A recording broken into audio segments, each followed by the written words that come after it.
Okay. Alright, guys. So, as Tetra entertains us with interesting colonial stories of the English of the UK, we're heading into game number 2 of our tournament. We're still in the first round. We got Team Memory, a Chinese team, now going up against Genius. And Volskaya Foundry is our first map. Now, we had a bit of a ruffle stomp in our first match, where, of course, one of the tournament favorites already made an appearance. But, yeah, now we actually get to see one of the Chinese teams that plays here. And you got the background information. We do. We have quite a few familiar players there, like you said. Hang on, I've lost it, is what I've done. There we go. Wah. Perfect I know. setup. So yes, on the right we do have Team Genius. Haben has been a player for a ridiculously long time, has been around since some of the earliest seasons of HGC and before that, playing on Supernova for the longest time, who survived their Crucible run right at the end of HGC and were able to put on quite a performance. Give him the clamps! They're giving him the clams! Gazlo, recently reworked, is suddenly really, really good, and as such, it's actually going to get played today. Yeah, so we got Gazlo in, and yeah, that's going to be good. We also have Mushi with Reina. Best name ever, by the way. And this could be a really interesting one. I have no idea who takes the lead here, but that we have the Gazlord already as the first pick is kind of cool. We've seen him banned a lot in the European matches, also in these CCL preparation matches on the newest patch. And of course now with Garrosh and Reina, already a good start into the draft 2 for Team Genius.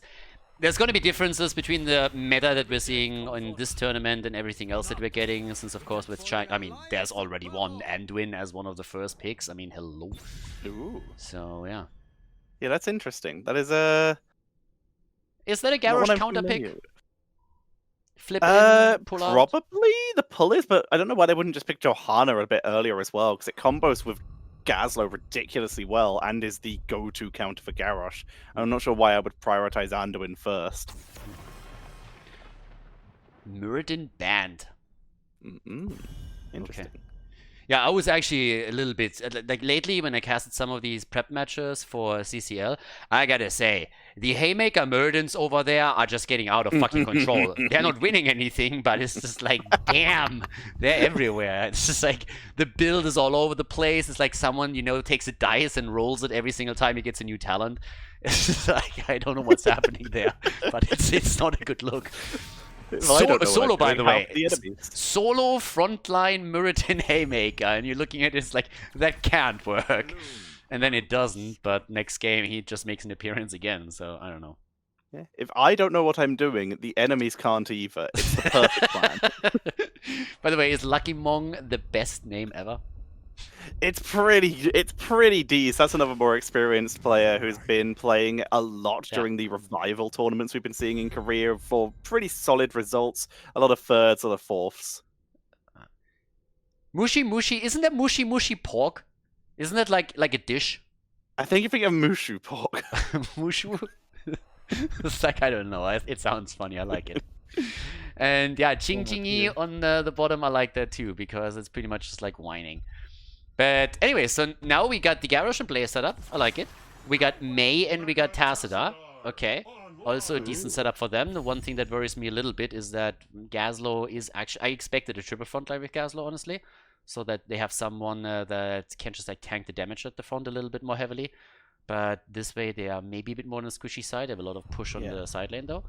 And they have to go for the level 4 rocket socket talent, because if that is the sustain, it does allow Gazlo to basically out-duel almost any solo laner outside of maybe ETC. So they gotta go for that. The Tigers is smart though, because there's only one real tank here, and if they kill that, it leaves Gazlo to tank, and that's not ideal. Yeah, I'm a huge fan of the Tigers range increase on level 1, and that he's now back in Ida, so that's awesome. Well, Sky Foundry, ladies and gentlemen, game number 1. Let's jump in and check it out. We got Team Memory going up against Genius. Okay, party time. Let's go. Team Memory, the Chinese team with Yugaras on Mei. We got Black Cat on Hanzo, Railgun on Anduin, Sunchuan on Tacita, Psio on Gazlo, and on the right side, the Korean team. We got Team Genius with Luckymon on Malfurion, Vasto on Blaze, Haben on Garrosh. Mushi Mushi Han Hangu on Tychus and Chingy on Reyna with level 1 ace in the hole, and Tychus is expected with a press the advantage. We got a StarCraft team, by the way. Blaze, Tychus, and Reyna. Oh yeah. Also, before I mispronounce this, Ching-Yi? Just call him Ching Ching. Ching Ching, gotcha. Yeah. Alrighty. Ching Ching Sounds and Mushi good. Mushi. Thank you for the save. Alrighty, Mushi Mushi I can do. That one I can pronounce. That's Vasto looking for the throw. Quick throw onto Sunxiang as he is taken out so quickly here. Yagaros forced to back away, tries to turn onto Vasto for the counter kill, but that Blaze a bit too tanky. Yeah, and a quick pause right away. So, seems like we might have actually a couple of problems here with ping or anything else. We're going to figure that out. But just showcasing this quickly, press the advantage on level 1. I talked about it as we headed into this. And again, super important. This is actually one of the talents that allows the hero to make it back into the meta. And honestly, that's one of the things that's going to be super important in the future there too. Just having Tychus with the range a little bit safer so they can actually make a couple of plays here. So yeah, and when you combine that with the combat tactician later on as well, and likely we've been seeing a lot of it these days, in the rhythm, it means you have almost consistent minigun up, which when you combine it with sizzle and attacks later on, means Tychus just melts tanks. And with only a single tank on the board and the only counter being Snowblind, you kind of just kick ass with Tychus at that point. May starting off with heat transfer, no Q-based build, which might have given us some counterplay. And Gazlo, big game hunter. This is the standard talent. yeah, the thing is really that right now, if you're looking at the lineup of the red team, if they play their combo right, with especially, I mean, they got so much lockdown here. Just like think this through for a moment. If anybody moves a little bit too far forward, you have immediately the Garrosh move in, stunning him out, throwing him into the team. You can follow that up with a good root on Malfurion, and then you have an additional stun through Blaze, while Tychus can just come in, shred the target to pieces with the help of Jimmy. There's so much single target damage on them right now that you have a really good setup. Now, there are, of course, a couple of counterplays. You can play around the medallion first and foremost, and then in addition to that, you have Anduin with his trade, which I suppose is one of the main reasons why we actually have Anduin here, that they just hope that they can pull targets back out after Garrosh made a move and threw them in. But outside of those two aspects coming into play, it's going to be a very aggressive game from Team Genius where they're trying to get those kills. And I mean, it's reflected by the fact that they already got the opening kill in the game here. All right, looks like the teams are ready to head back in. In terms of, like you said, they've definitely been able to get the opening kill, and they have played very aggressively so far. But they were dropped quite low in that fight. We do see that there is potential for the turnaround plays, so we will have to see Genius play at least a little cautiously so that they don't overstep like they very nearly did in that first fight. Also, I want to see a bit if there's maybe a different meta for this map on the Asian server than there is in the European side. Because normally it's a very scripted game whenever you play on Volskaya Foundry. If you have a European match happening just simply around the items at the 1 minute mark, double checking what's happening around the healing beacon, and then of course with the first objective, walk topside, try and take the fountain down. And so far at least, the teams are immediately jumping onto those camps at the 1 minute mark. We have the main tank sticking around at the healing beacon area, double checking if anybody is making a move, just playing the safe. And now with the first few turrets, we can see if a team actually commits to it. And so far that hasn't really happened, but of course there's still time. Plenty of time for them to try and make a play onto that. For now, we see the Snowblind once again catching people on the rotation. So far this is good play from memory to try and play around and dodge any hard engages. Yeah, going for the camps here again. And we actually got stacks in. Seems like the Chinese team is having some issues. Maybe with ping here too. At least this time it wasn't around a fight, so there's that. But we got in the rhythm now. And I'm still a little bit torn on this one. I really feel that with good coordination, especially if you're having like one main tank on the other side, going into the bigger they are is just like the better choice. And it has the bigger they are is pretty much the meta talent. But then again, lately, after the change to the level 1 talent on Tychus, we've seen in the rhythm a little bit more. Now, it's by no means the dominant talent on the hero, but you can definitely make arguments now that the talent is a lot more viable than it was before we had Press the Advantage coming in. Yeah, the combat tactician and Press the Advantage have just made In the Rhythm so much easier to stack. It used to be a bit of a meme, and like you said, Bigger They Are was just so much safer. But now we are seeing that. Say, very similar to Incinerator Gauntlets there, where it was a good talent but wasn't the go-to. Since the recent changes to Blaze, it has also been a talent where we're seeing a resurgence. Ignore distractions, by the way, for Hanzo. This is very much looking like a Dragon Strike build where you get cooldown reduction on simple geometry to get your cooldown reduction, more arrows, which you then use to get cooldown reduction on your Scatter Arrow with auto attacks at level 7, and that combines with the level 20, which gives you cooldown reduction on Dragon Strike when you either hit auto attacks with extra range from Ignore All Distractions, or Scatter Arrows, which you'll have 2 more of, and cooldown reduction due to level 1 and 7. Yeah, and coming back to In the Rhythm, I mean, back in the day, In the Rhythm was actually for a long time meta. And that was during the time when the level 13 talent would give you insta-heal.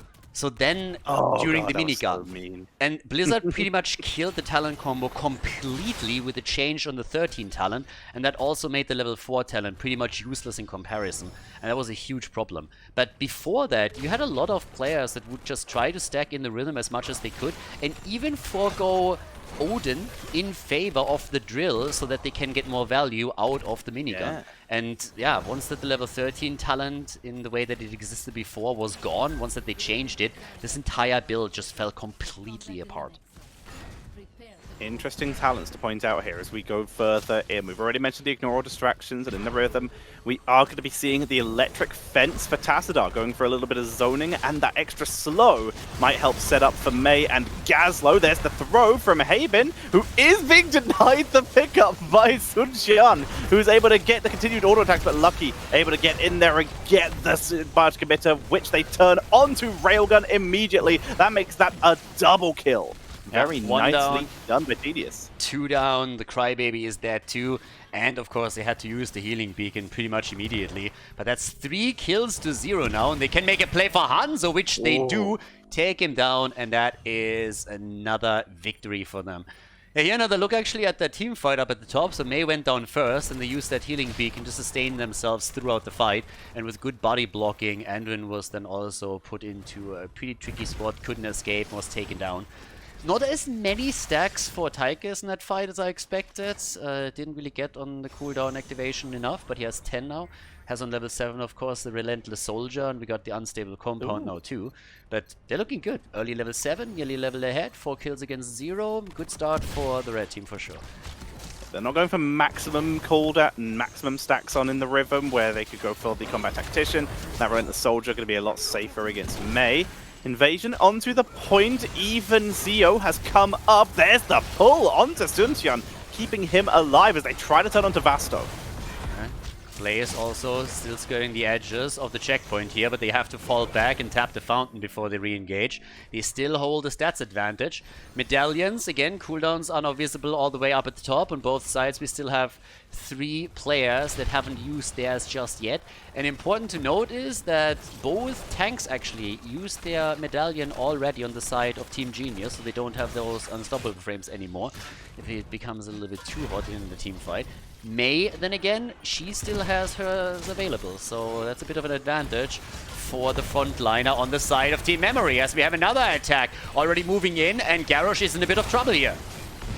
Trying to hold the front line. There's a good stun, though, onto Mei, who's forced to burn the cryostasis. Gazlo is currently doing the tanking, though, because Yagura's was forced to back up. Zio trying to tank this, but he needs those auto attacks and those abilities to land to get that scrap to cast those turrets for Rocket Socket. But it's not working out because he's getting blinded and stunned all fight. Yeah, technically speaking, we have also Tychus with not really a lot of value out of the level 4 yet. Wants to stack a bit more. That's a great pull, but immediately Anduin is there and tries to return it. 19 stacks now, the kill against Garrosh. It looks like Blaze might fall too. We have Gazlo moving in, giving them the clamps, as once again Hanzo is there, delivers, and they are able to secure a second kill. Blaze is down 2, the Protector is taken, and all of this started with a good Garrosh engagement, where they were hoping for a kill, but Anduin saved the target and they turned it around. Yeah, the pull onto Mei, keeping her alive. They could have followed up if it hadn't been for the great blizzard from Mei, catching 4 members of the side of Genius, allowing Memory to step up. Gazlo stepping forward and getting so many auto attacks off to get that cooldown reduction and spam out those turrets. He controlled the choke point, and they were able to claim the first objective as they do try and smash through this top lane. Although, percentage damage Tychus, rip Protector. Yeah. Protector pretty much down within seconds. They opened the wall though, and if they can take the fountain, that's all you want to do for the preparation of the next objective. Level 10 abilities are ready on both sides, and they're now making the move for another healing beacon. First one that they could potentially win here. 20,000 damage for Hanzo. Yeah, throwing them out, trying to channel, can't really do it. He's low, Garrosh is in trouble, and he goes down as we have the wall coming in from Mei, trying to cut them off here. Arrow is missing completely. But the rest of the red team can escape as Malfurion commits to the ult and helps them with the tranquility. They do back up. Dragon Arrow, I have so far just been 100% wrong on the potential Dragon strikes, as the arrow, though, will combo so well with that Gravel Bomb. I love the combo of Ice Wall and Electric Fence Force Wall. They have all the fight control now. They control everything because there's no dives, there's no jumps. Everything will get blocked by these walls. Garrosh can't engage, Blaze can't engage if they get those setups. This is really, really hard for Genius to step up into. The problem also is that we had some fantastic, well, one fantastic ult from Anduin. He had some great trade saves. The ult was fantastic during the team fight. Very tough to interrupt too, was shielded as well. But we also get Tychus just stacking more. He's currently sitting at 40 stacks, so he was really able during the last fight to finally boost those numbers a little bit. Has of course committed to Odin. The days where we see the drill in combination within the rhythm are long gone. We have new habits nearly completed on top of that, so there's definitely some light at the end of the tunnel, but the situation in terms of experience has of course changed. Now we're looking at a lead for Team Memory, and they're trying to go for Blaze, who bunkers up at the bottom, dodges out on the Gazlo ult. Nicely done. Bunga had to be used there. Medallion was 14 seconds out at the time of that engage. Like you said, dodging that Gazlo ult.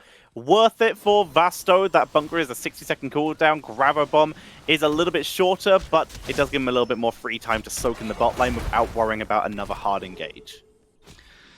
Next objective should happen soon, TM, and we will have 13 for both sides. So that's already neat, especially since Blaze has completed his quest. So he has another chance to dodge out on any stuns with some unstoppable frames and CC in general. 30 seconds left. And that means they gotta have enough time for level 13. And let's not forget that Fountain at the top is still alive. It will keep them sustained through the fight this time, and that is all down to Tychus, who was able to clear that Protector out so quickly. Here comes the move up, though, from Memory to try and take that out. Genius, though, making it up in time, clearing this out, and that shield, new and improved fountains, will protect, will respawn. Tychus, by the way, spray and pray on level 13. I was just about to mention that as well. Don't see a whole lot of those new overkill talents, or just overkill talents in general lately. And spray and pray, obviously, real neat here. Got the range increase now too. Have a few slows that you can chip in as well. So definitely a neat follow-up if they can get some value. Anduin, is he going to go for the trade again? Yes, saves Mei. Good engage anyways by Team Genius, and they're still looking for an opportunity to maybe set a kill up. But the first few items have already been deployed. First turret is on the point, and Gazlo is of course going to try and add a few more to the mix. Standard build by Gazlo. There's the Ice Wall, catches two, but it blocks Gazlo's ult. They unintentionally layer their CCs incorrectly, as Sun Qian is trying to do enough damage to force back Malfurion, and will do so. Great route from Railgun. But so far, the position it has been claimed and is being held by Memory. And they're taking another one. They even missed the arrow, but it just doesn't matter. They have the position, they zone them out, they take the Protector. And now, of course, Team Genius can try and burn it down again, but the fact remains that this is 2 Protectors in a row now for the Chinese team. They've tried to siege onto the top lane, but like you said, that burn, they're really not getting a huge amount done here. Just having to use the laser to burn through this. Rocket Punch could, of course, disable the 4, but it can't disable the Tychus unless he's able to get him, so that damage output is insane. By the way, Tigers is stacking like a madman against the Protector. Like, this is the best opportunity for him to get stacks together whenever he goes up against the Protector. One of the normal plays that you want to make with Tigers, especially if you run him together with Garrosh, is Garrosh flips the target in, stuns it, and that's the time frame when Tigers comes in, activates the minigun, and then starts to stack his level 4. The problem for him is, every single time he's tried to do that so far, we immediately have Anduin reacting to the situation, pulling the target back out, and the entire minigun cooldown goes, yeah, it's just being wasted pretty much. Yeah, he's gone for the speed of the Pious as well, so Anduin's trying to give himself that quick burst of speed so he can make it there in time, instead of going for the Enchant Boots Lion speed. So as such, he is playing this a little safer. Quick deviation, by the way, from Gazlo's build 60. Oh, hang on. There is mid lane cleaned up. Gravel Bomb still available, as they did burn Storms for this. But he's going for Arc Reactor here, coming in. So he's going for a little bit more burst damage in exchange for the potential laser zoning and laser burst. This relies on him landing the wombo combo. The lasers are great for zoning. But it's still a pretty solid and standard build. Another overkill talent. Yeah, armor-piercing rounds, exactly. It's kind of cool to see that being used. I was actually hoping that some of the European teams, when the patch came out, would just like try to go into a full overkill build just for the lulz and see what they could do with it. But pretty much nobody did. So now we have some of those talents in action. 22,000 damage for him. Tigers is the top damage dealer for the red team. But he doesn't hold a candle to, I mean, neither Hanzo, Tassadar, or Gazlo. All three of them have already crossed over into 30,000 damage and more. So they are heavily ahead when it comes to damage output. Gazlo's stack is padding his numbers a little bit due to the fact he has gone for superior schematics, which is the go-to talent these days, unless you need extra burst, in which case you go for spell power. But in this case, he moves in. See those tiny little turrets? Tiny little bit of burst. That's the arc reactor there. But getting that cooldown reduction on the stun is worth it for that. Yeah, top side still gets pressured. I mean, this fort in the middle has already been destroyed, and at the top they're pressuring Tigers now so heavily that he is having trouble to keep that fort in play. Here comes the flip, the taunt is out, and Anduin, as I said, is there immediately. Tigers gets also punished by Tassadar, and that's... Honestly, this is just absolutely perfect for what I described earlier. The target gets flipped in and taunted, Tigers immediately activated the minigun, and just 1 second afterwards, there's immediately the pull by Anduin, and the entire play is denied. So that Anduin choice in the draft, I mean, we already highlighted that it could be because of the Garrosh pick on the other side, and I'm pretty sure that's the reasoning behind it from their perspective, because Anduin is just counterplaying everything that Garrosh does right now. Medallion was used there by May to back up. Jaggeris backing away to stay safe and available for this next fight. And like you say, this Anduin has been such a nuisance. In the meantime, it's been being used on the front lines, which is all Memory can get to, all Genius can get to here. Memory playing this so well. Sun Qian as well, just 1v1ing Taika so hard in that last fight as well. Vasto gets completely destroyed just for stepping up to try and tank. Yeah, the Chinese team is doing so well here. And I mean, as we're talking about Tigers, honestly, if your entire setup is the idea of isolating a target through Garrosh, and potentially, of course, even the tank, since this is one of the more heroes you get access to, you kind of need to go for the bigger they are. So it just feels also weird to play in the rhythm in the first place if that's the game plan here, because you want to burst the target down quickly. Arrow misses again, but everybody is committing to ults right now. There's the wall, Garrosh is down. Beautiful play by Team Memory. They're doing a fantastic job here. They get the double kill. They are hoping for more. There's the wall, and they look for another kill. They might just be able to get Malfurion. He barely survives, but they're just on the run half the game now. It's a 2-level lead for Team Memory, and they have the level 20 already. They have the 20, and now it's going to be even more impossible for GDS to get a good engage. A Glyph of Faith coming in for Anduin, and suddenly the chances of engage just went to 0. Force Barrier as well, legitimate memes coming in here for Tassadar from Xianqiang. With an Electric Fence combo, gives them just all the zoning potential, and of course that miniature black hole. 12-second cooldown reduction for everyone inside the Grabber Bomb. The fights are just so in control for Memory right now. I don't see how Genius can find anything here. And the damage is just I mean, it's must be a little bit frustrating. Look at the difference in numbers here. I mean, there's obviously a bit of padding going on when you're talking about Khaldor, just simply because you have those turrets. But you have 58,000 on Hanzo. Poke, okay, still. We have 56 for Tacita, and then you compare it to the damage numbers that we're seeing from the StarCraft heroes on the other side, with Tigers on 27, Reyna on 23, Blaze on 21. It's just not really the numbers that you need if you want to get these kills. Item control is a completely different story too. Double healing beacon.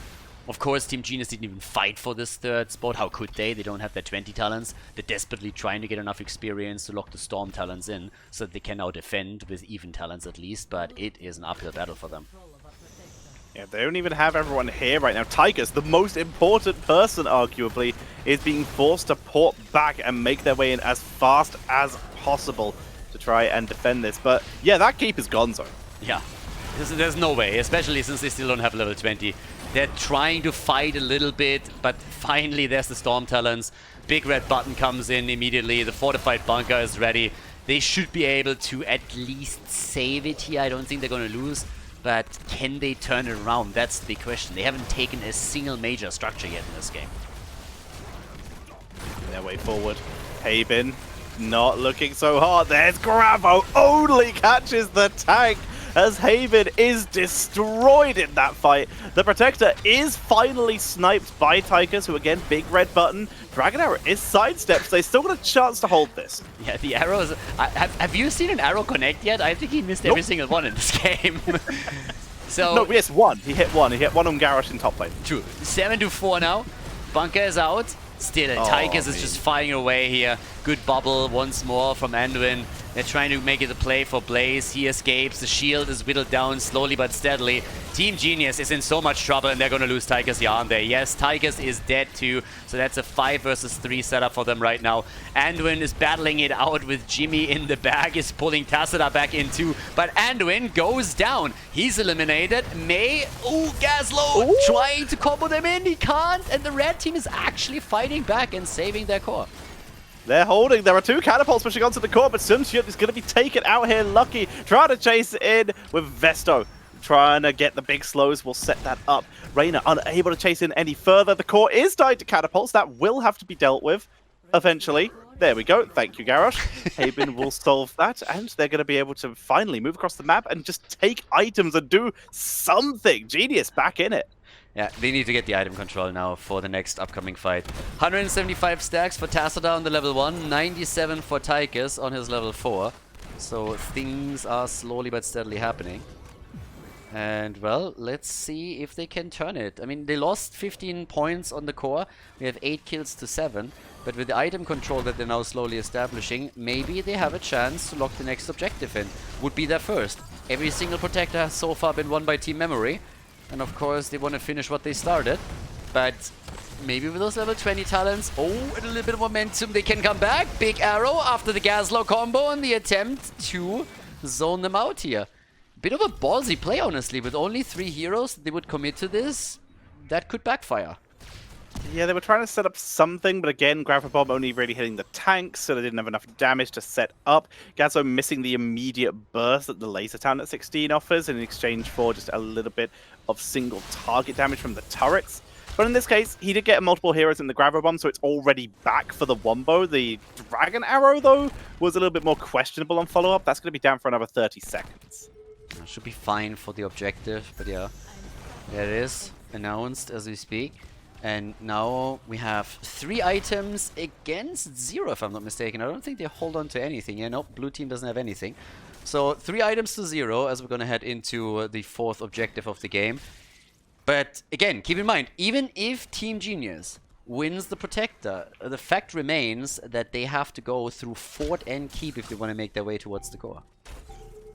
They really do. They have to make their way through just something. And yes, the Protector will help out because percentage damage is something that is lacking a bit for Memory. Giant Slayer is their option due to the fact that Tassadar didn't go for Thermal Lance. He went for Psychic Shock here. So Sintian going for better AoE damage for their Wombo, but less chance of immediately blowing up that Garrosh or Blaze. So they will also struggle to kill the Protector. Yeah, let's go and see if they can win it. I mean, this is the fight pretty much. So let's see if they have a chance to take this one. Yeah, we already have Garrosh at the front again, going. Oh, the pull is there immediately. Combo, Gaslow, the arrow misses. May pushed him out of the arrow's path. Hanzo misses us, therefore again the fortified bunker is down. Anduin with the bubble, another flip is already happening. And Andu back to business. Malfurion is down. Goodbye, my friend. 5 versus 4, they're chasing them hard. May moves in. Protector is already taken by the blue team, and they are going for gold here. Taking down Jimmy, taking down Blaze, and trying to eliminate the last 2 standing. They go for Railgun, they're trying to dive past. One last try and a kill. Tychus goes for the overpower versus May instead of the percentage damage, but that is a full team wipe coming in for Memory as they move across the map, and with no one left to defend, even with the slightly staggered kills, they're easily going to be able to crush through this core with everyone alive, and Memory will take game number 1. Not even taking the Protector to take it down here. First game, Volskaya Foundry, Team Memory takes it and eliminates Genius from the first map.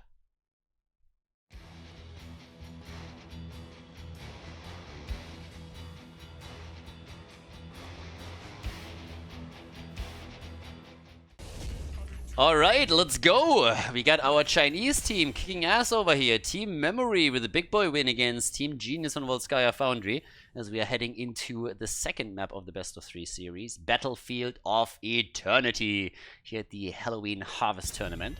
So, got a good one on our hands. That actually the first map, really nice control from the Chinese team, played that draft perfectly.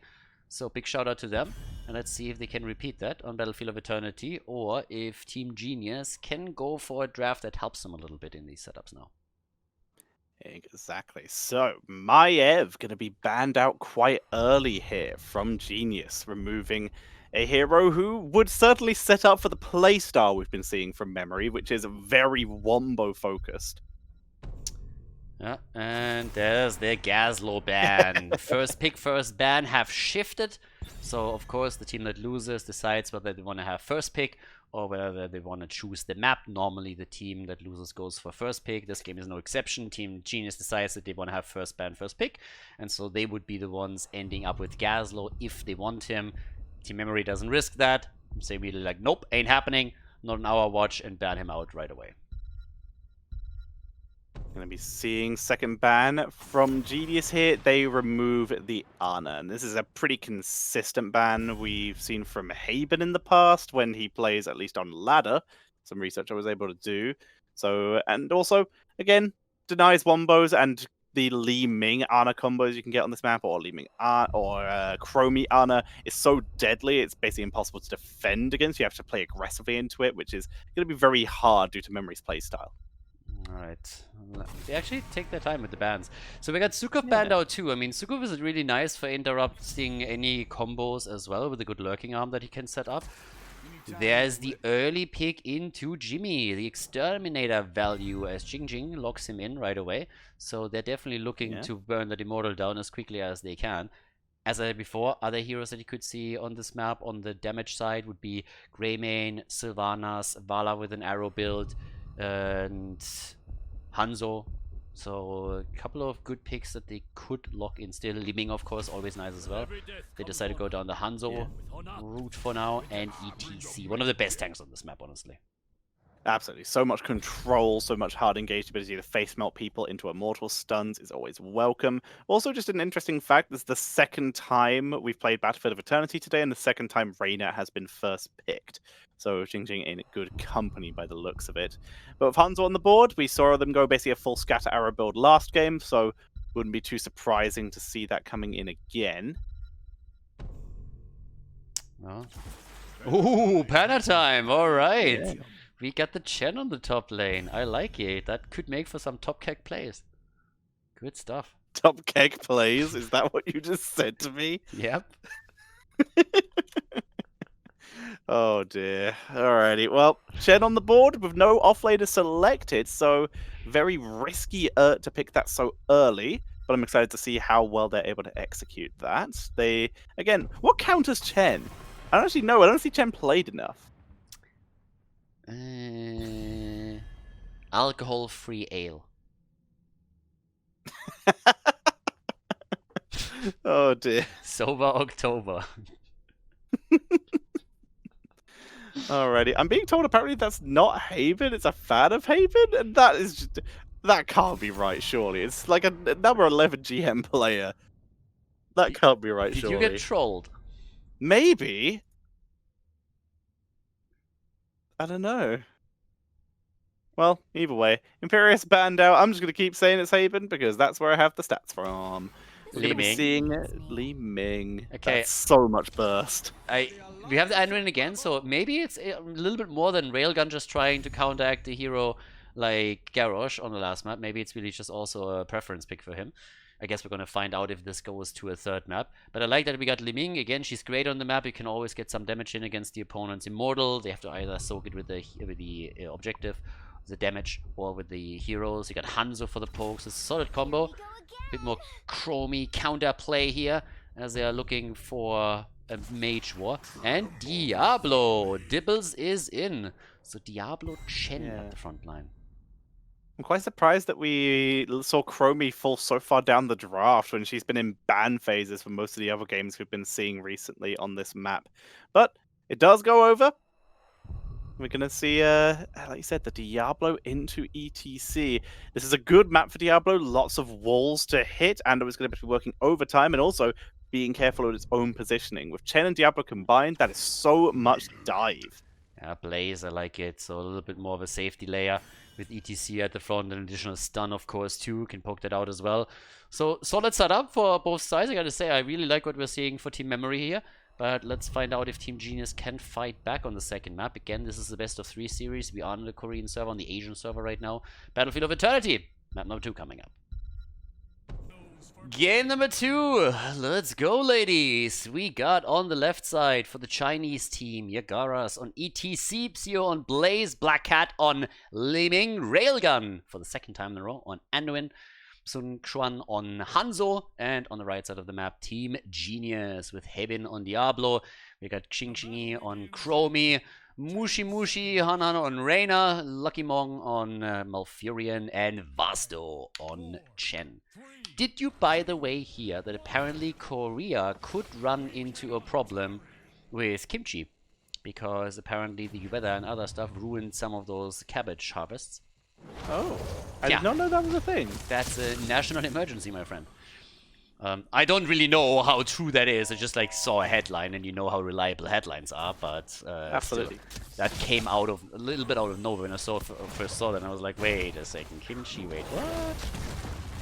Yeah, I mean, it's a staple food over there, so yeah, I doubt it's going to be Irish potato famine worth, as we do see Haven getting focused down, will survive as Sun Jian nearly goes down to Mushi, who was dominant on that Reyna last game, even though they did lose. Seeing it come in once again is still very scary. Yeah, I also have to say that I really like what Team Memory is running in this game. And the question is really if the synergy is going to be there for the red team, because so far you look at this and you can't see too many combos. Again, it depends a bit on what exactly Chen goes for on the 10, if we're going to see some top keg plays or the triple panda instead. But if they can go for some decent isolation, maybe. Problem is, even with Jimmy, I don't see them winning the race on the Immortal if it comes to an even setup. So that's a little bit of an issue that they could definitely run into here. But yeah, time will tell. For now, Team Memory is of course ahead. But yeah, there's the potential kill against them. And we have instead the kill against Jimmy. Nicely done. Good job. Yeah, very good turnaround. Very quick engage using the root of Anduin to set up for Yagaras to hard engage there. Sun Jian playing a little bit further back now because there is no pull available for Anduin. It was used earlier. Everyone else is playing Heroes of the Storm. He's playing Sega Bass Fishing for his own team as Haven charges in. Camp is secured by Memory. Yeah, and they go for Diablo, and that's the second kill. 2-0 right here. Chen actually rotated or started to rotate down to the bottom of the map, but never really arrived in time to help them out with anything. So a bit unfortunate for him. But yeah, solid setup here. Good job by Team Memory. The early lead, the cab, experience gain as well. And they are heading into the first Immortal with a slight advantage. So things are all... I don't want to say grim or anything, but this is not really the way that you want to start into a second map after you lost the first one. So Team Genius definitely has to turn it around on the objective now. Yeah, 2 kills down. XP-wise, they have just under half a level deficit. Got to start making their way back in. Chromie, though, they have gone for the Time Walker's Pursuit. So they're going to have vision, a little bit of extra spell power. That's going to help them siege this Immortal very effectively. They'll have a much easier time here. Jen, by the way, interesting. Withering Flames. There's a more standard talent, but just think how useful this is going to be against Li Ming and Hanzo. Yeah, like Withering Flames, I don't know, these spell power reduction talents are always a little bit strange. I mean, with the Nuburak, it's pretty bad just simply because of the talent here where it's located. So you have such powerful talents as an alternative. But even on Chen, he really needs to leech onto Li Ming if he wants to get any value out of that. So if he can jump into those fights and make that happen, then maybe they're going to get some value here. But as for now, at least, the red team is doing a fairly good job against the Immortal, and Chen is split from the rest. I was going on the defense here and is trying to do the same thing right now. And they're actually attacking Anduin. Railgun has to move out. He was in trouble there for a second. Yeah, the full Dragon Breath from Chinchin there, and as such will be forced to back up, took too much damage. And with this, positioning and damage output very much in favor of Genius here as they take a much better position. They eat the stun and the damage from ETC, but the race is easily going to be taken thanks to Chinchin's siege on that Chromie. Yep, nicely done. And the red team walks away with a big Immortal. And honestly, that's a little bit disappointing here for Team Memory. It's the power of Jimmy, of course, at the beginning of a game. Now, when you're heading into a game, the first ones, this is where Jimmy is the strongest for sure. But still, I didn't expect them to walk away with a shield that is this big. So, good job.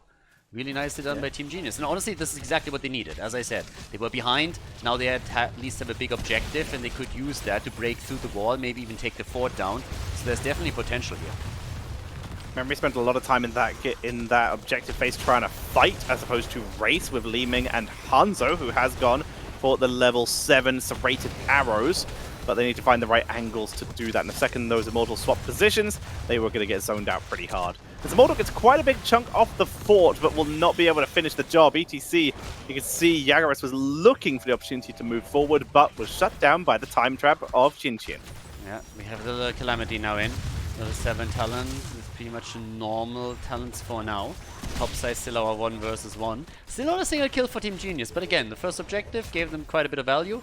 Now again another fight for the camp at the bottom, and it seems like Team Genius is absolutely willing to commit to this, and the Panda is already on the way. Rotating from the top lane, Blaze is meeting the rotation, but he's going to be a bit late, and they steal the camp away. They lock down ETC, and he barely slides out before Chromie can get some more damage in and take one of the targets down here. So another good move from Team Genius in their quest to win map 2 and force the deciding third map. Chen was once again, like you said, summoned to the bot lane, and once again had to turn around halfway because his team have already finished the fight. Their burst pretty effective here. The top lane just going back for the trade, and this camp not getting too much value. It will just be D-pushed very quickly thanks to Sun Chan. Level 7 for the Pandas in 02. Elusive Brawler right here. And even ETC looking for an exponential slide and kill. It's a bit of a slower pace here into this one. Uh-oh, Dibbles, careful. Hey Ben, they want to go for him. Chromie is helping out, but ETC is going for the body blocks, and Dibbles is down. Didn't have the stacks on the baseline, which means that he is going to be down for the count. No Diablo on the board, caught a little bit out of position on the rotation. It's going to be up to top lane for Genius to gain value, but Zeo already back up here to deep push this. Has gone for, didn't go for the extra attack speed and quick race. He went for oil dispersal instead, but it's still Blaze. He will still clear fast. If they want to save the Immortal, they have to control Jimmy. Jimmy is really the threat with Exterminator, and he is burning it quickly. Hanzo, of course, is doing the same thing on the other side, but as long as Jimmy can just get those auto-attacks connected, it's going to be problematic. The biggest issue for Team Genius is, honestly, that they're going to go up against level 10 soon TM. With Blaze taking to the top lane and trying to burn that wave down in the camp, they should get their rogue abilities. So either you try to YOLO onto the Immortal, or you get your own experience, or they could just lose out simply because they don't have rogue abilities when their opponent does. Race was equaled by the Hanzo. Their stage dive for ETC, like you said, it's the heroics are hit. It's going to be another salvation. No light bomb memes here. Overall, pretty standard, although stage dive can of course be swapped in and out these days quite consistently. As level 10 is caught by Genius quickly after. Yeah, there's the Immortal, we get it, ETC. Nicely done, Lightning Breath gets used by Diablo, but they can't get a kill. Triple Panda, no top kick place in this game, that's unfortunate. Anduin commits to the ult, gets interrupted, still trying to run away here. Oh, and there's the kill as Diablo comes in, and another one. Boom, the follow-up with Hanzo. They win the Immortal, they lose 2 heroes, so this thing is not gonna do fuck all. Yep, gonna be cleared so fast by Reyna here. Chinchin and Mushi burning that down. Haven looks for Jagras, maybe they could get the kill as well, but it's ETC too mobile, too easily able to back away. Like I said, will be super quickly cleaned up, and structure-wise, this will still be a pretty big lead in terms of structure health for Genius here. Yeah, finally it was, again, they're focusing on him a lot more now, so for him it was unfortunate that he got caught there. But they did a pretty good job. I mean, just consider what happens here if they can push with the full 5-man. They would at least take the fort, I suppose. But now there's also an experience lead for Team Genius. Chromie is just murdering them from the backline. There's so little that the blue team can do to get to her. You have Diablo always shielding her at the front, and Jimmy is also sitting ready for a penetrating round if anybody gets too close. The Panda, of course, with the disruptive plays.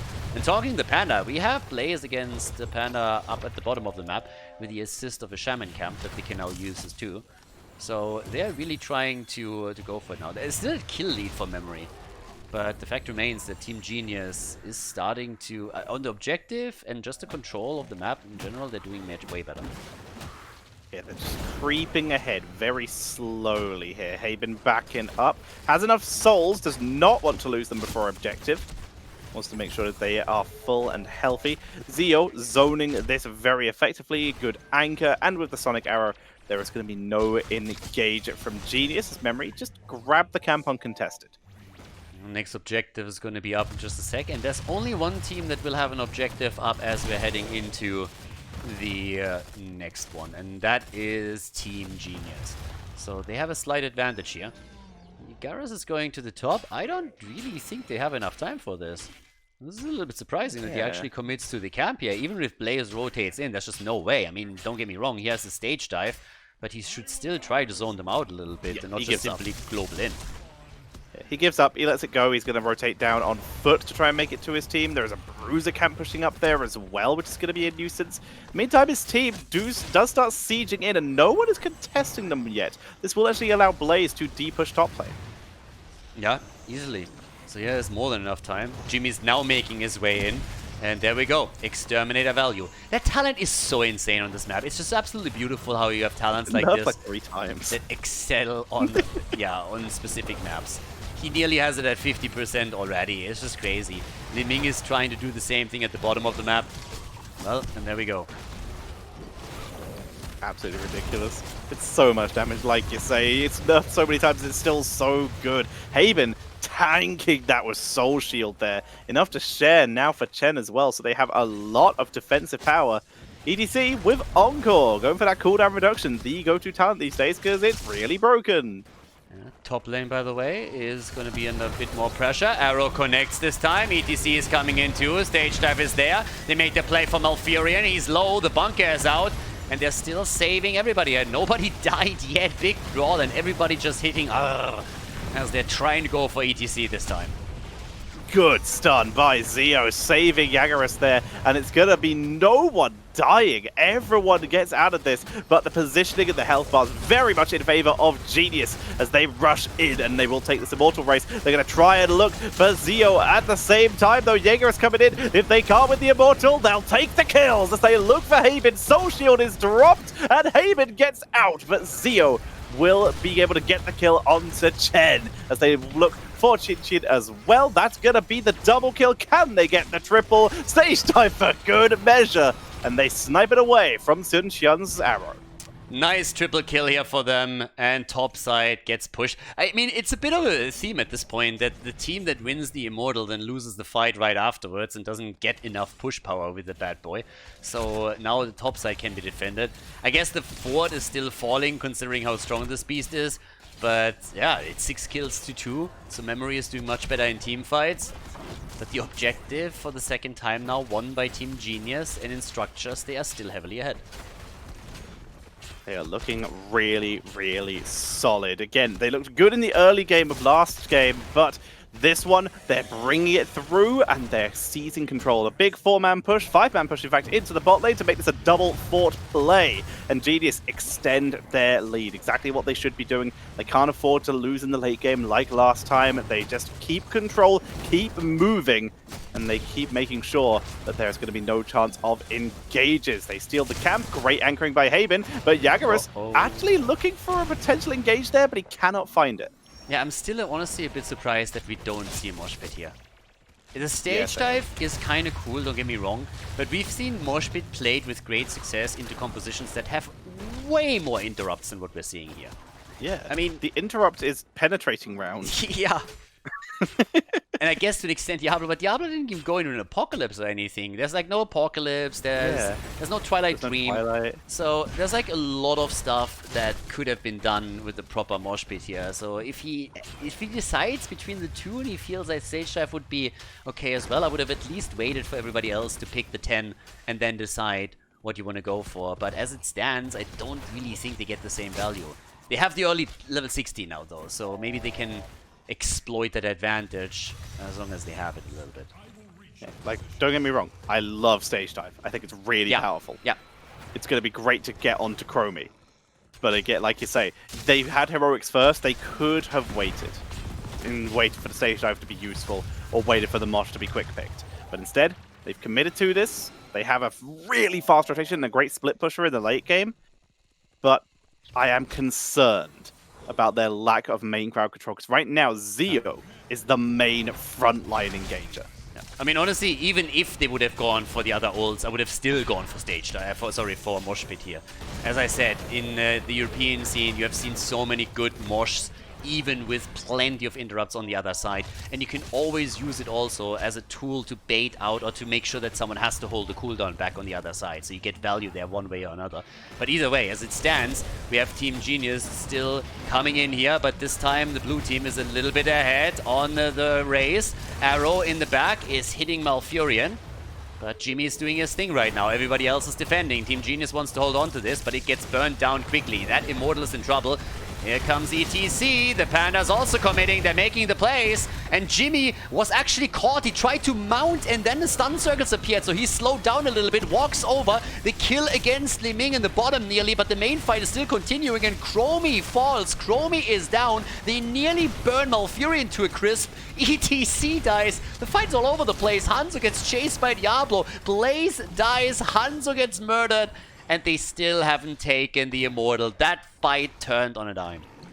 That was really, really nicely done by Genius there. They went in for the fight, and they were in a little bit of trouble, but they prioritized their targets perfectly. They focused Black Cat, and they focused the Hanzo, they focused Xianxin there, preventing them from winning the race while that fight went on by zoning Black Cat out so far. And now they're in a desperate situation. They're trying to siege in. Black Cat setting, that'll work. Won't find the kill. Will find the kill. Will find the Immortal.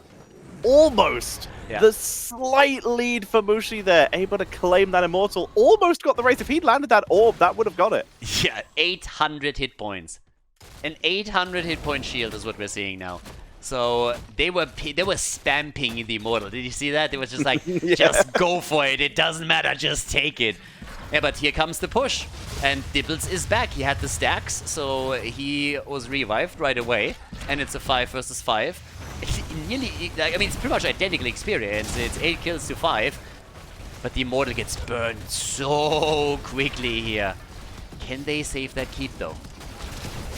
So much damage coming in from Chromie. That Dragon Breath really making it hard to position defensively. The Immortal will be taken out. There's Dragon Arrow. Do they rush past? They do. Zio dives in, but the parting of the Red Sea comes in from Genius here. The bunker gonna try and protect Jaggerus, who is sniped by the Dragon Breath. ETC slides into 3 for the perfect mosh pit, and then he realizes he has stage dive.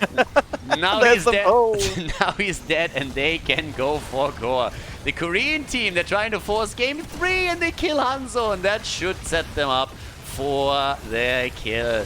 Nicely done, well played. They go for it, they commit, they have everything they need here. The shield is already down. The Panda jumps in for a bit more glory as Jimmy zones out the damage dealers, tries to make sure that Li Ming doesn't get any resets. They're still fighting this out. 20 seconds until ETC is back. The bubble gets placed by Anduin. Li Ming has to teleport away. The core is already down to 70% as they commit. The 3 defenders, honestly, they're doing what they can, but it doesn't look good. Oh, jeez, they go deep now. Hello?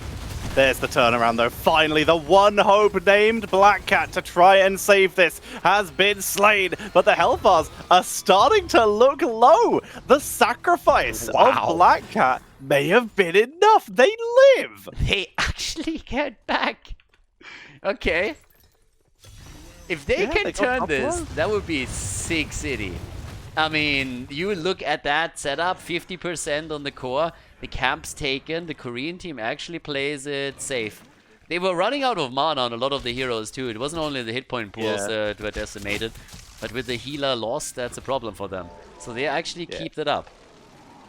If he was back, it would have made it really hard for them to get onto the core, and with Hanzo respawning with Dragon Arrow, that's wipe city there. They, like you said, they played it safe after getting the kill, but what a defense from Zeo, Black Cat, and Railgun. I mean, at the same time, the one thing that I question a little bit is that the massive commitment of Jimmy to just try and zone out Li Ming here with the auto attacks. He's one of the guys that hits the hardest. So I wonder what would have happened here if he would have gone for core and would have let someone else try and just keep Li Ming busy so that she can't get any kills and resets. That might have made this a completely different ballgame. But as it stands, they have Storm Talons. Storm Talons for Team Genius. Blaze is trying to remedy the imbalance through the experience soak at the top lane. They're going to get it soon. They're giving up the halftime show, but there's no way around it. They need to win the next team fight. They need to do something, and it's not great. They don't get defensive positions here. They're offensive positions, meaning they're going to have to run up and fight. Charge onto Sunqian, who's able to survive. Here comes Zio with level 20s on the board. This is their chance. Zio is really far up to try and zone out Mushy here. Oh, stage dive after the stun. The arrow connects. They go for Jimmy. What a combo. Sexy play here by the team, but can they win the fight? A lot of them are low. They're getting burned to a crisp by the lightning breath as Diablo comes in, and Anduin is saving the day once again, but the fight isn't over. They try to turn onto Chen, who's able to medallion and get out. In the meantime, Chromie is continuing to siege that Immortal with 10,000 health left. And Hanzo eating the Chromie shots to try and protect. No one is counter-racing here. They're just seeking kills right now. But Diablo still on the board with 80 souls, trying to turn it, but Yakos doing a great job. Great wrapper from Zio. Sunqian over the wall. They get lucky, and the time trap will not save Chin. And they might just be, with the kill against Chen, they definitely are going to be able to take the Immortal now. But look at that opening kill again. I'm going to show that once more. So this is actually how they engaged onto Jimmy. And just check this out. There comes the stage dive plus the jet propulsion, and then they are able to get the kill. And it was such an important one. For it. And, well, now we are in a situation where we have 13 kills to 8. They're still leading kills, but they can finally get the objective too. ETC is the only one, by the way, who still protects the flank here and says like, yeah, I don't care. You are not, now that Jimmy's back, you are not going to make it to the Immortal. It's not happening. This one is ours. They need to deal with the bot lane though. Well. Oh, they need to deal with bot lane and top lane. There's actually, no, top lane should be fine, but yeah, that is 4 catapults heading right to the core, which is 52% left. ETC looks like he's going top first. I think this might be a mistake. Someone needs to deal with this really quickly, guys. What? Guys? Okay. Hello, team? The fuck is happening? 31, what are you 27. doing? Who's sleeping on the job here? Like, what the hell?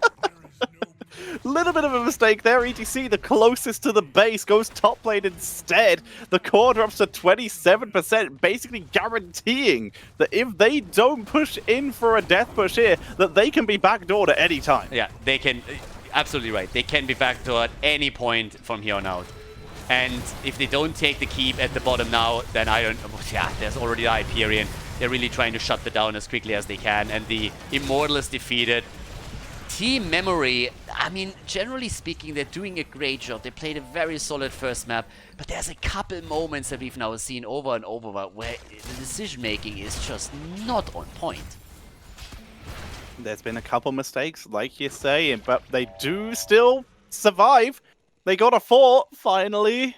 But, dude, like, it's not only that they lost points on the core. That delayed and bad reaction that we just saw also made the Immortal nearly useless. Yeah, because they weren't pushing with it. Yeah, they were too late. It's just like...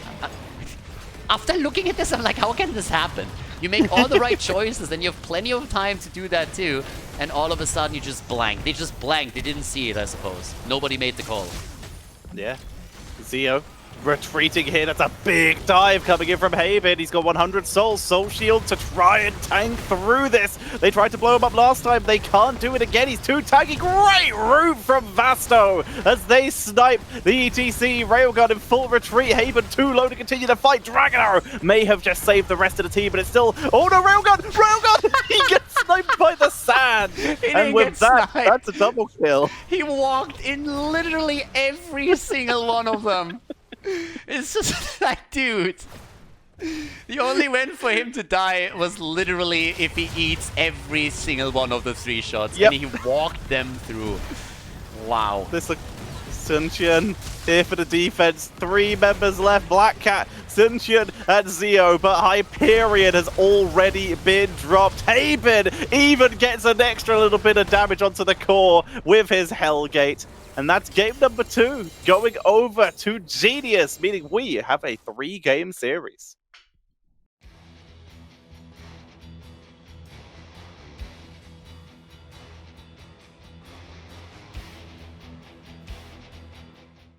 All direct pass, everybody. Our 3rd map. We actually have a final map between the 2 teams here. It's a best of 3 series. Single elimination tournament, which means whoever wins here is the one to move on to the next round, to the semifinal. And it was actually a pretty cool second map. Team Memory and Team Genius seem to be evenly matched here, depending on the draft. And yeah, that Panda spot for Team Genius did actually fairly well. So kind of hyped for it. The Insta-Chromie ban. Not going to deal with that shit again. It was too much, and this is another map where you're going to be fighting in areas for long periods of time, so both of these bans make sense. Gazlo, fantastic for area control, and Chromie, great for area siege, so removing them both is sensible. Yeah, so Gazlo gets banned out again, same interaction, same dynamic that we had in the second game. The team that is second pick says right away, yep, Gazlo is first pick right now, Hero is just too strong. Let's ban him out. So it's likely that Blizzard comes in and just like nerfs Gazlo again a little bit, tweaks the numbers. And once that happens and he's not a necessary first pick every single game, you're gonna see that particular interaction disappear. And then there's gonna be a bit more wiggle room in the first 2 bans. But as for now, at least in most games, we have teams banning him out. Yeah. I mean, I have very much been enjoying farming Gazlo for wins during my NGS games. Currently 100% win rate on Gazlo, so it's been working for me. So take your time, Blizzard, as Garrosh is going to be first pick. This time, though, for Memory. Yep, and they go for Jimmy again. I mean, again, Jimmy is nice also. If your opponent takes the objective, you can use him here for the single target damage. You have the double boss on the map, so that's also something that teams occasionally do, where they try to get more of the boss control. Outside of that, there's not really too many mercenary camps. There's still 1 camp on each side, which is pretty important. But very high priority, no matter what, for Team Genius here on the Jimmy pick, as we've seen throughout the series. With Ana on the board, what do they combo with this? Chromie is removed. You'd expect this to probably be Li Ming, but it could still be Jaina or something else. Hanzo is, of course, still a great nano target. I mean, they played Li Ming already, and honestly, some of those Li Ming plays were pretty solid. So if you have an Ana for the nano boost there as well, I mean, why not? The one thing that I have to say is that in this entire setup so far, at least in the tournament here, we haven't seen a Medivh yet. So you're right. I would not really mind seeing some Medivh plays. I mean, he's super popular amongst the European players right now, which has also had an impact on all the games that they're playing on the NA server right now. But there's the ban against Sylvanas, so push power through her. And of course the 3rd ban for Team Memory, which could definitely hit another frontliner. Now, finally, final ban for memory here. I'd say Johanna as an instinct, just because I feel Johanna into Garrosh is strong, but they're going to ban out a Nubrak instead. Protect the Ana, protect the Hanzo. Okay, I mean, a Nubarak, if you're a little bit worried about any kind of combo with Stukov, then yeah.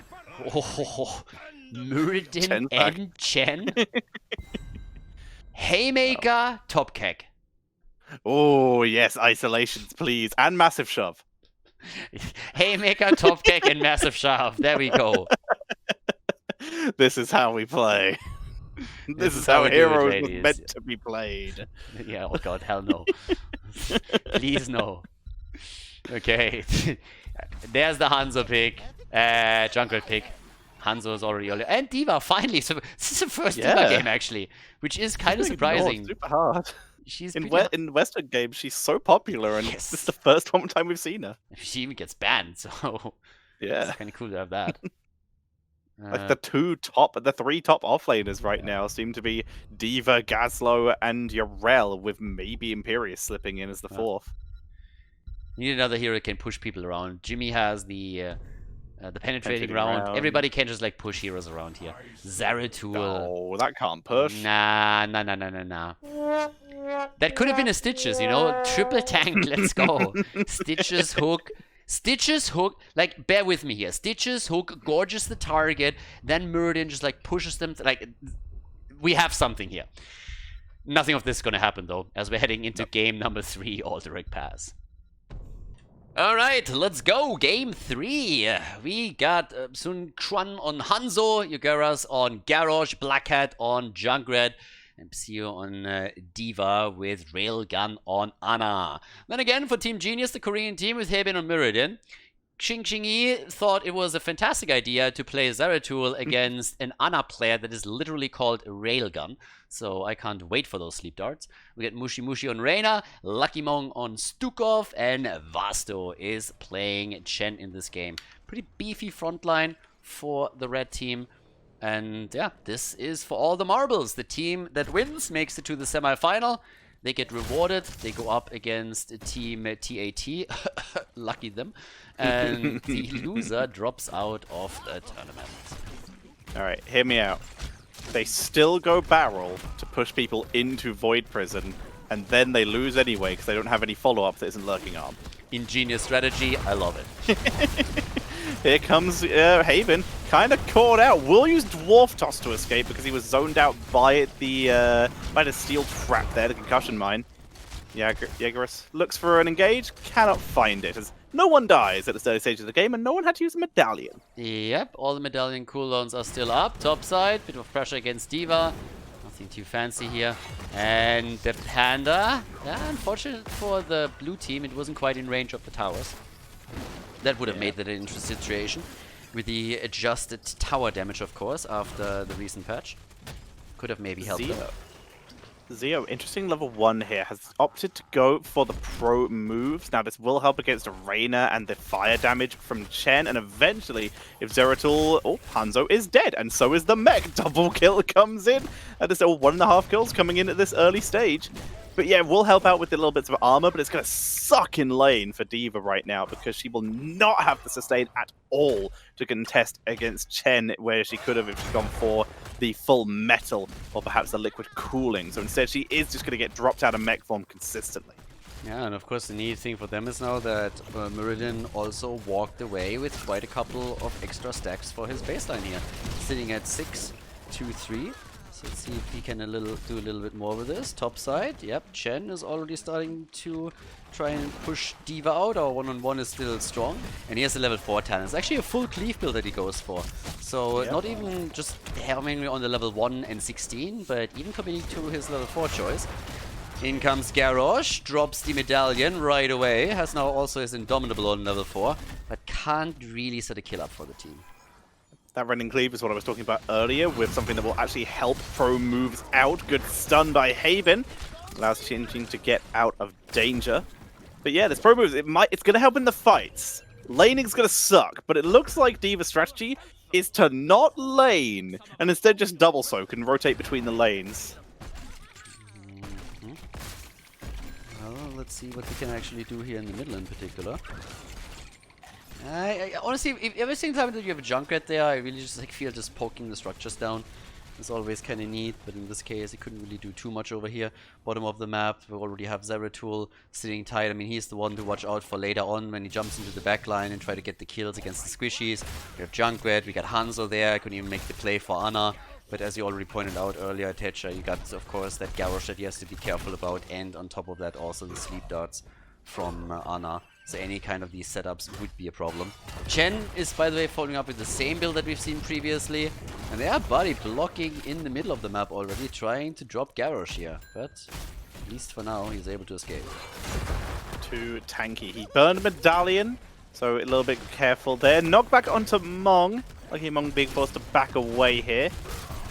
Doesn't want to get too caught out of position. Haben, big wraparounds, but again, another good sidestep from Black Cat. 7 talents are in a little bit quicker. Also got now the heavy impact and the wormhole.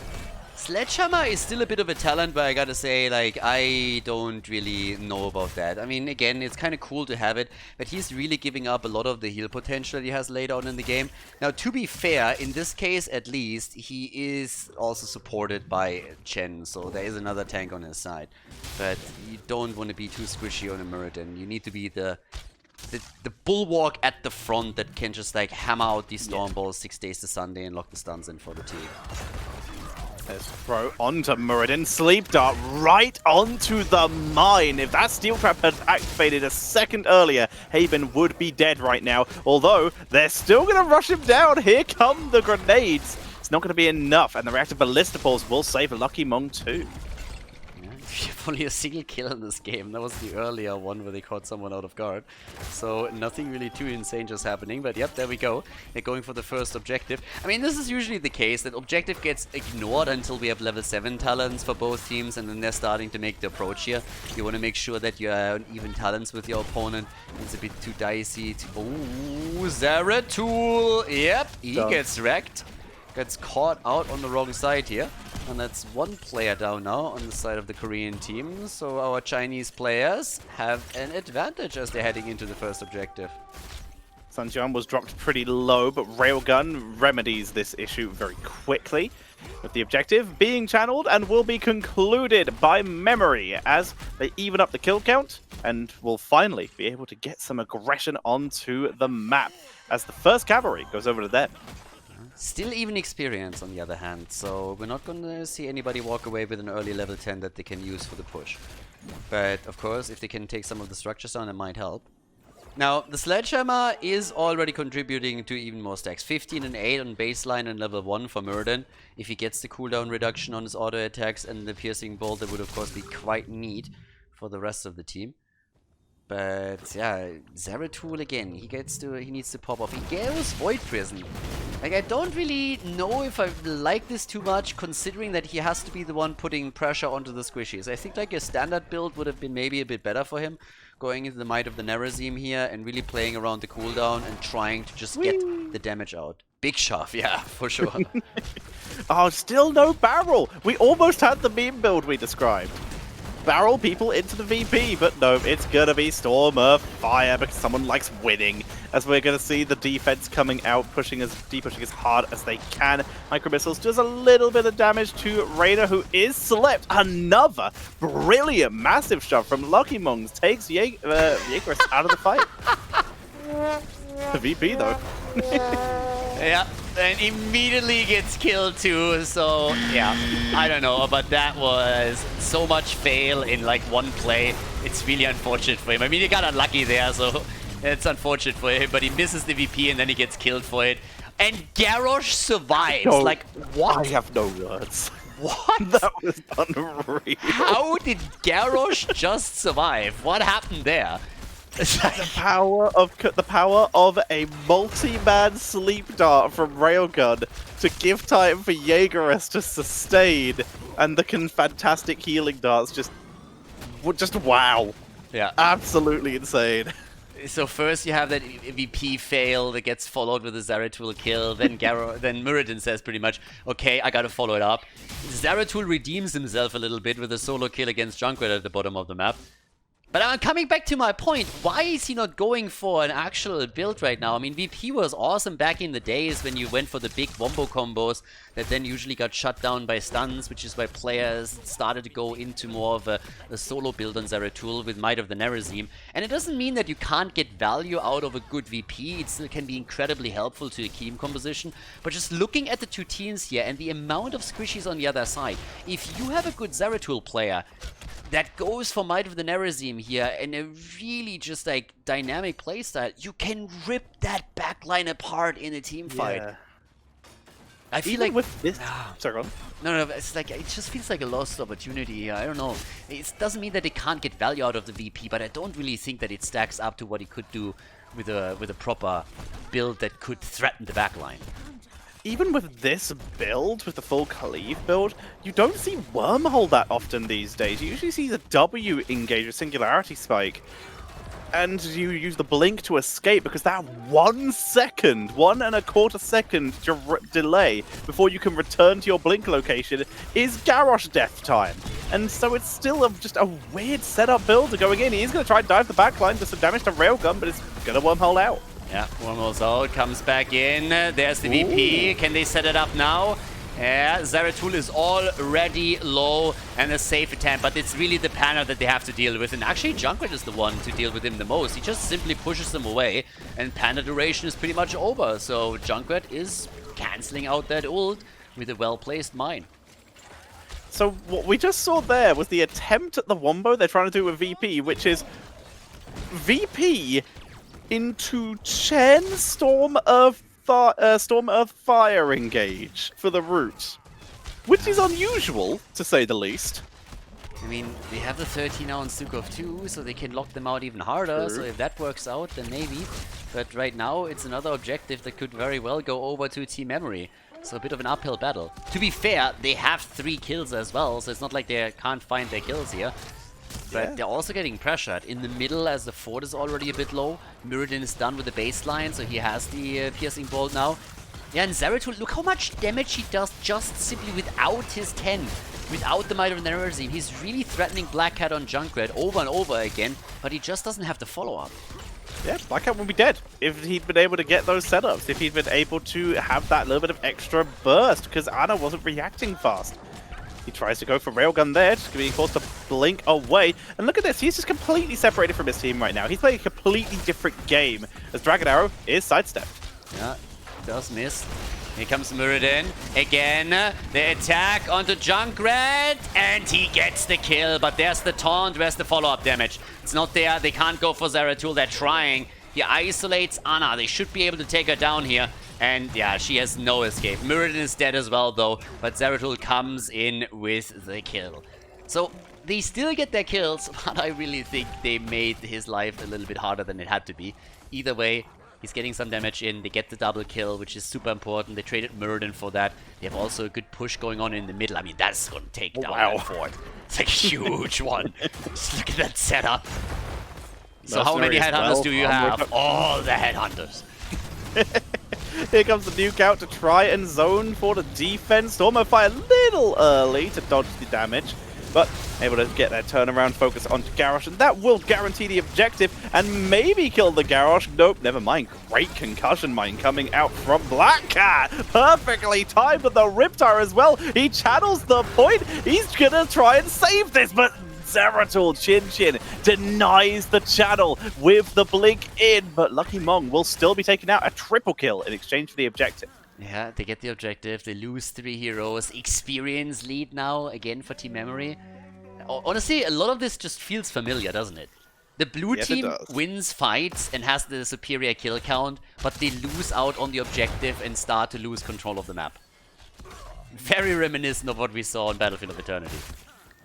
It really, really is, and once again, they're behind on structures again. They need to get themselves back into this. Mid will be cleaned out pretty quickly. It's a full scatter Hanzo build, so they do have the wave clear they need. D.Va, by the way, diverting power, going to be coming in on level 16, not going for the usual shield talent that you get on that level. Going with a little bit of extra sustain here, which will finally help her 1v1 Chen, so she won't insta-die. Yeah, they're going up to the top again against Mirrodin as they're trying to go for the kill once more. Can't quite pull it off here. And at the bottom of the yeah, Junkrat had to actually retreat. I mean, he defended against the objective, then he saw Zeratul coming in and was like, yeah, no, that's not a one-on-one that I'm eager to engage into. Really nice camp micro here, really reducing the amount of damage that Black Cat had to take there. Really good to see. And they're going to create some extra pressure onto mid lane, which is quite low in fort health. And if they do get that, that will actually even up the fort counts. They're still in this. Like you said, they're ahead in XP. They're slightly behind in buildings, but that won't last for much longer, assuming they can just get some space in mid lane. Okay, they go for boss. I was just about to say, we haven't seen a boss attack yet. And they make the play at the bottom. Does the red team figure that out? Zeratul is close, but Muradin is rotating in. Zeratul has the bubble. He sees it. Goodbye, my friend. He saw the time trap. He didn't see it. He must have not seen it because he blinked in. And that was beautiful placement from Black Cat there, combining Sticky Wicket there. Able to get that isolation, and with that, they get the kill and the objective. Yeah, that was... Boss on the way. That was, I mean, honestly, Garrosh just sits there and is like, you for real, bro? Comes in and just like hits the hotkeys and takes him down. So Zeratul is instantly dead, and well, now we go. That's a big push with the boss at the bottom of the map, which gives them a free fort. Objective is also up. They might get a lot out of this situation. Zeratul is going to be back in another 8 seconds and can help to defend. D.Va is still sitting in the middle. Yeah, 1.5 levels ahead right now. 1.5 levels ahead at this point, which would guarantee them an early 20 if they don't take another team fight and lose it. D.Va's been doing a fantastic job soaking it up, and will actually maybe be able to claim mid. Nope, she came in to assist the team with potential team fights. So good job there. Zio going to clean up this. He has the huge AoE that D.Va offers. But it looks like this may turn into a full fight. Muradin going to be the one to tank the steel trap. Cushion Mine still there. There's the taunt, and goodbye, Haben. He gets the avatar. He gets away. Yeah, the goodbye a little bit different than expected, but he makes it out of the fight anyways. Zeratul is dead again. He committed Sudoku at the bot lane. He came back and died immediately once more. The Panda is also eliminated, and the blue team is just starting to murder it here. Mushi Mushi tried to replicate the success in game number 1 and turn this into a 1v4. Scatter arrow down to 60 health. Reyna looked for the turnaround play onto Hanzo, by the way. That fight was negated.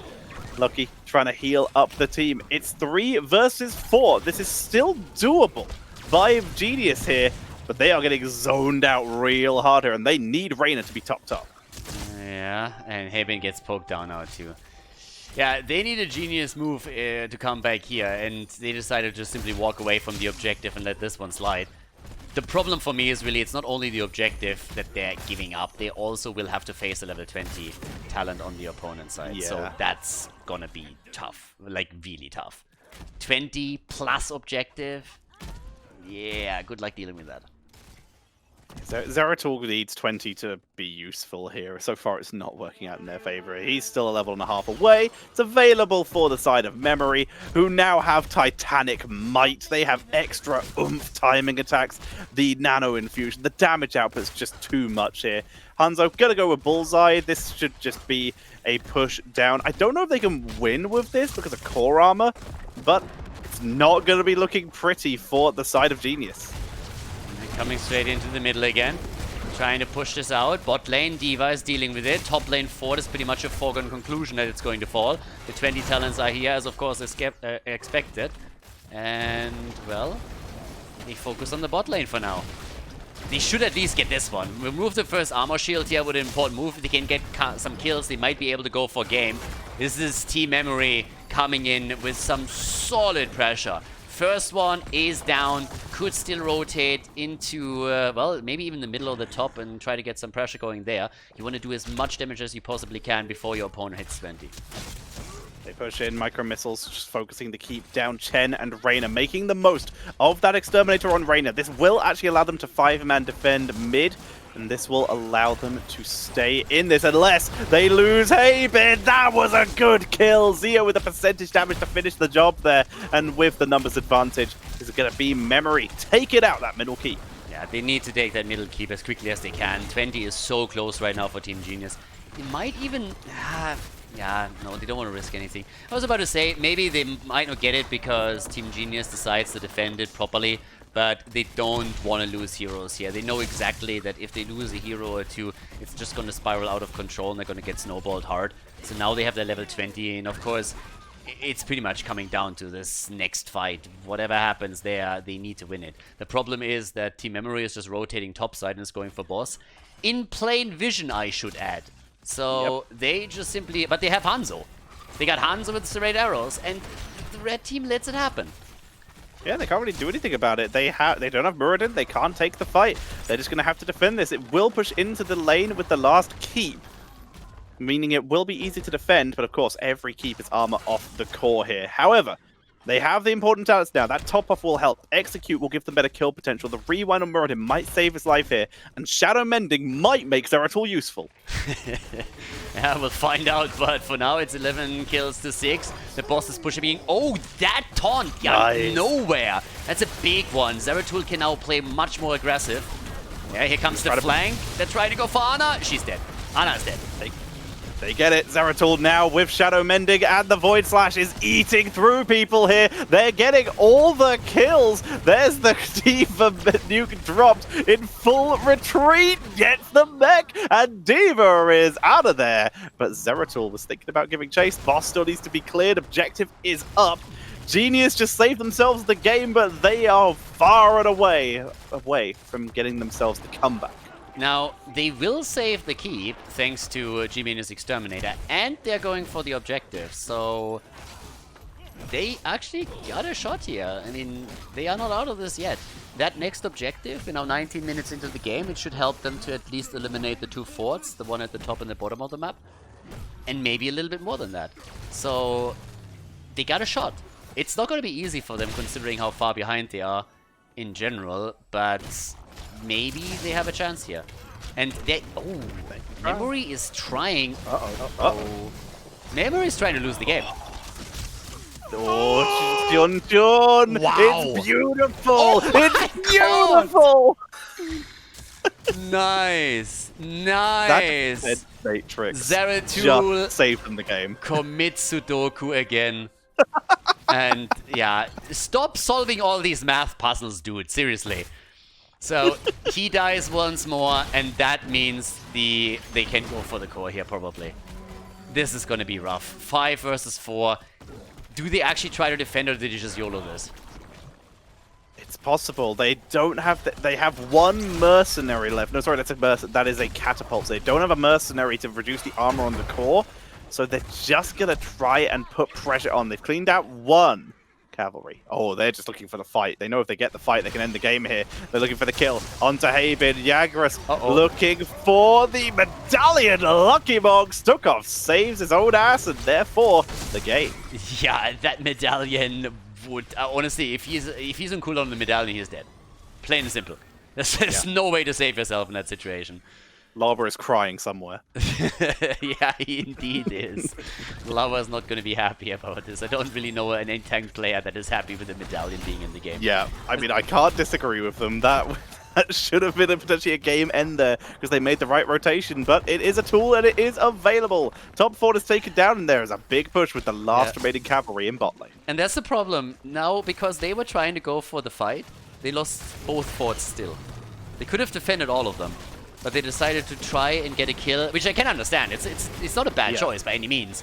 It just, in this case, didn't work and backfired, so that was a bit unfortunate. Arrow is missing once again, going far and wide here. They tried to go for the Panda. The triple is coming. Here's already the Void. Oh, nearly a kill against Muradin as the Riptide comes through, and there's another rip. Extra oomph into Stormer Fire. It's always up. And another one. It's coming in. They're looking for Moshi Moshi. He's going to get caught in the defense matrix. He's sniped by Hanzo. Junshin is going to get completely destroyed in the background, though. And that is going to be the 1-for-1. Both the biggest damage dealers in this game are taken out. Reptile number 5 comes in. This is getting just nuts. This game is absolutely crazy. I thought the second one was already bonkers, but we are just going ham here. By the way, Hanzo is nearly doubling the damage that we see for the top damage dealer on the side of Team Genius. He's at 104,000 damage compared to the 54k that we have on Jimmy. That is insane. The AoE he's been doing with the scatter arrow. A lot of that has also been from Giant Slayer, just eating Muradin. But it's still absolutely insane to be able to do that. That is quite a few catapults, but the core will regen. They don't actually need to defend that, but they will come back here and deal with it anyway, just to be sure. I love that you also call them catapults, because they're not catapults, but I do the exact same thing. Yeah. So it's nice that I'm not the only one making that mistake. And every single time I do it, I realize my mistake, and then my head goes like, fuck it, it's catapults. Yeah. What are their actual names? Because there's the Knolls, but there's also a Knoll camp. Yeah, I don't know, it's just Knolls. I don't know. Catapults. No one knows. It's like, it's Knolls that are named catapult. Gotcha, hang on, I've selected it. It is a Reaver minion. Okay, they're called catapults. Yes, they are. 13 kills to 10, and well, that might be the last one. Here comes the attack. Zeratul is getting out, actually, for now. He's on 50% HP. Here comes the Hyperion. They're committing to it. They're going for the fight. Zeratul is looking for the angle. Top lane, by the way, pushing heavily. That's the last remaining keep that Team Genius has, and it is going to fall soon, TM. Doesn't matter, though. Do they get the kills at the bottom? They do. Junkrat is down. Here comes the Void Prison. Ana is dead as well. Oh, they get also the kill against Garrosh. They clean them up. That could be game here. Hanzo survives, and they're retreating. But as I said, top keep will fall. Top keep will fall. And if the game goes any longer, if the objective doesn't finish it, that could be a big problem. There's going to be a lot of minion pressure in top lane. Bot lane is already being pressured. They're grabbing boss. They want to end this here and now. They have a camp in mid. They can't leave everyone on boss. Zeratul has to come back and defend because Zio and Xunshan are defending this. They're holding the line. The core. Minions are on the way. It should defend. There's only one cannonball. And as such, it will be defended. Oh, actually, the cannonballs at the bottom are also starting to move in. So I don't know about this. Can they backdoor maybe? There's no there's no armor. I don't know. I don't know if it's doable, but is it worth trying to defend that? Zeratul, Jinshin is going to come back and clean this up, remove any pressure. They're just going to have to defend this on the keeps. What a game. 25 minutes in already. Zeratul is slowly making his way over here, and a boss gets burned down. Hanzo value there, really making the most of that serrated arrows to clean that up. Zeratul clearing mid. They want multi-lane pressure here. Mid lane may be the lane of choice to try and end this through, but Team Genius, they can't find the angle. They still can't find the win. And the fact is, even if they do, Infinite Riptides are going to clean up basically anything that pushes in with this. They have to win with a fight. Yeah, they need to win another fight. It's 13 kills to 13. They committed at the bottom. They go for the Hyperion right away. They try to lock D.Va down, but they want this keep. They want to take the first one down, and they're just going for it. They already have the Raiders in. And, well, here comes Junkrat. Zeratul is looking for him, but can't find him. The keep is gone, though. Riptide's down on full cooldown. Muradin sniped it with Sledgehammer because he got the bonus damage onto it and killed it in one hit, so no Riptide available anymore. It's all about top lane defense now. Yeah, one keep down. 3 keeps down on the side of Team Genius. All 3 lost.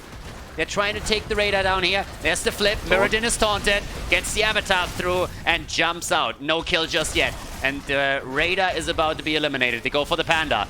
Doesn't have the ult. He doesn't have the ult. He's dead. He's dead. He got interrupted. He gets interrupted, and they're chasing.